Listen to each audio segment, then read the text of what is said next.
नमस्कार. आयुष्यात काही निर्णय खूप मोठे असतात नाही का? आणि त्यातलाच एक म्हणजे आपला जोडीदार निवडणं. आज आपण याच विषयावर बोलणार आहोत. एका आईने आपल्या मुलीला दिलेल्या सल्ल्यातून योग्य जोडीदार कसा निवडावा हे समजून घेऊया. एक महत्वाचा प्रश्न. लग्नासाठी फक्त प्रेम पुरतं का? हाच प्रश्न पडलाय 21 वर्षांच्या मुग्धाला. ती एक डिझायनिंगची स्टुडंट आहे आणि तिच्या आणि आर्यनच्या नात्याबद्दल ती जरा गोंधळात आहे. चला तर मग तिची गोष्ट ऐकूनच हा गुंता सोडवूया. तर गोष्ट आहे मुग्धा आणि तिचा बॉयफ्रेंड आर्यनची. वरवर पाहिलं तर त्यांचं नातं अगदी परफेक्ट वाटत होतं. पण जसजसं आपण खोलात जाऊन तसतसं लक्षात येतं की काही गोष्टी त्या ठीक नव्हत्या. आता इथे बघा, नातं जसं दिसतं आणि जसं खरंच असतं यातला फरक. आर्यन दिसायला हँडसम होता, करिअर छान होतं, सगळं उत्तम. पण प्रत्यक्षात काय? तो मुग्धाच्या कामात चुका काढायचा, तिच्या यशाचा त्याला आनंद व्हायचा नाही, उलट तो तिचे निर्णय स्वतःच घ्यायचा प्रयत्न करायचा. आणि मग एक दिवस आर्यन म्हणाला, लग्नानंतर तुला इतक्या रात्रींपर्यंत काम करायची गरज नाही, मी जे कमवतो ते पुरेसं आहे, तू फक्त घराकडे लक्ष दे. हे वाक्य त्या नात्यातला टर्निंग पॉइंट ठरलं. आणि याचमुळे मुग्धाने तिच्या आईकडे, स्वराकडे सल्ला मागायचं ठरवलं. आता स्वराने जो सल्ला दिला ना, तो परफेक्ट मुलगा कसा शोधावा याबद्दल नव्हता, तर योग्य जोडीदार कसा ओळखावा याबद्दल होता.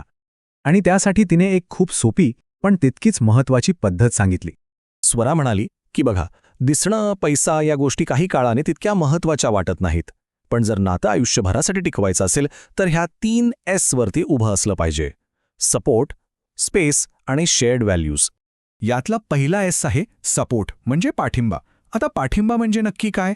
तर असा पार्टनर जो तुमचा चीअर लीडर असतो, तुमचा कॉम्पिटिटर नाही.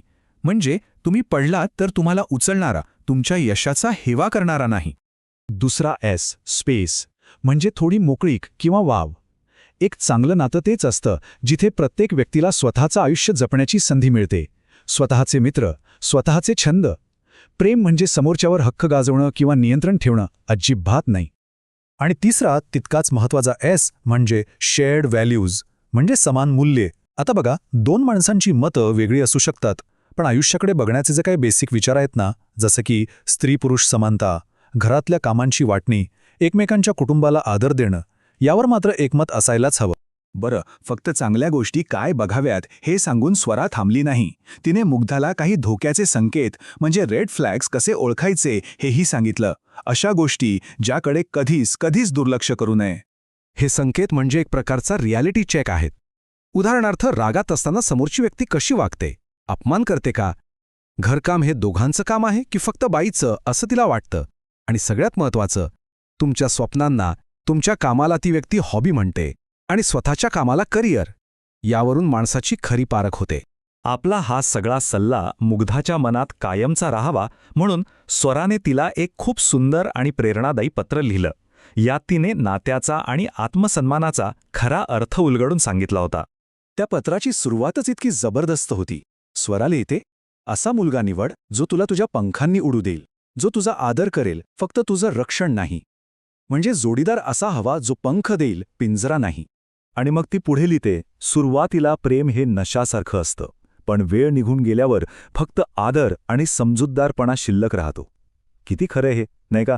नात्याचा खरा पाया हा आदरच असतो. आणि मला वाटतं हा विचार तर खूपच सुंदर आहे की तुम्हाला पूर्ण करण्यासाठी पार्टनरची गरज नाही आहे, कारण तुम्ही स्वतःमध्येच पूर्ण आहात.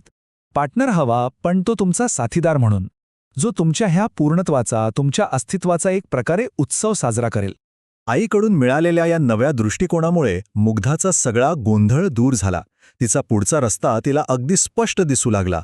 आणि मग तिने एक असा निर्णय घेतला ज्यात तिने स्वतःच्या प्रगतीला पहिलं प्राधान्य दिलं. आणि परिणाम, मुग्धानं तिचं भविष्य निवडलं. तिने आर्यनसोबतच्या नात्यातून बाहेर पडून स्वतःच्या स्वप्नांना महत्त्व दिलं. आणि बघा, तिची निवड परदेशातल्या एका मोठ्या युनिव्हर्सिटीमध्ये मास्टर्स इन डिझाईनसाठी झाली. तर ही कथा शेवटी आपल्याला एका महत्त्वाच्या प्रश्नावर आणून सोडते. आपल्या आयुष्याचा लगाम आपल्या स्वतःच्या हातात आहे. लक्षात ठेवा, आपलं आयुष्य घडवण्याची आणि असा जोडीदार निवडण्याची ताकद आपल्यातच आहे, जो आपल्याला घडवेल, आपल्याला कमी लेखणार नाही.